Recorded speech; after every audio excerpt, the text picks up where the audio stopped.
জাতীয় গ্রিডে বিদ্যুতের তেমন কোনো ঘাটতি না থাকলেও সম্পূর্ণ বিপরীত চিত্র দেশের দক্ষিণের শেষ প্রান্ত বরগুনার পাথরঘাটায়। বঙ্গোপসাগরের কোলখেসাই উপজেলায় প্রতিনিয়ত লোডশেডিং আর লো ভোল্টেজ সমস্যায় নাজেহাল প্রায় 60,000 গ্রাহক। ব্যাহত হচ্ছে অর্থনৈতিক কর্মকাণ্ড। বরগুনার পাথরঘাটা থেকে তাওহিদুল ইসলাম শুভর তথ্যচিত্রে জানাচ্ছেন লিওন আজাদ।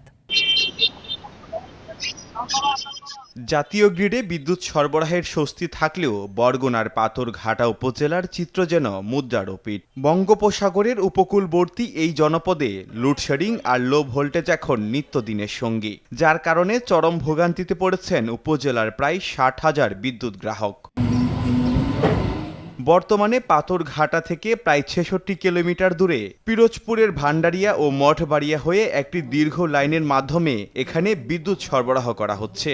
সাবস্টেশনের বিদ্যুৎ গ্রহণ সক্ষমতা কম থাকার ফলে ঘাটতি আর লো ভোল্টেজ পিছু ছাড়ছে না এই অঞ্চলের মানুষের। প্রতিদিন একই রকম খালি বিদ্যুৎ সংকট, রাত্র 3-4বার লোডশেডিং দেয়, ঘুমের ঘরে মানুষ উঠে বসে থাকতে হয়। ঘন ঘন লোডশেডিং, আধা ঘন্টা 1 ঘন্টা পর পরই কারেন্ট যায়। দোকানদারি করতে পারি না, ব্যবসা প্রতিষ্ঠান বন্ধ হয়ে যাওয়ার পালা, কাস্টমার ঢোকে না, আমার সংসার চলে না। পাথরঘাটার এই লাইনটা আমরা চাই পিরোজপুর থেকেও অতি দ্রুত আমাদের সেটা কাজ চলমান টেন্ডারের বরগুনার সাথে সংযোগ হলে ইনশাল্লাহ ভোগান্তি থেকে লাঘব করবে। প্রতিদিন কোটি টাকার মাছ লেনদেন হলেও বিদ্যুৎ সংকটে ব্যাহত হচ্ছে বরফ উৎপাদন। তবে সমস্যা সমাধানের জন্য একমাত্র বরগুনা থেকে লাইন আনাই সমাধান, বলছেন এই কর্মকর্তা।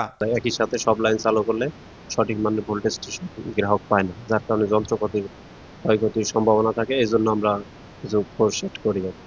লাইনটা ভাগ হয়ে যায়, সেক্ষেত্রে আমরা পুরা বিদ্যুৎ চালু রাখতে পারবো।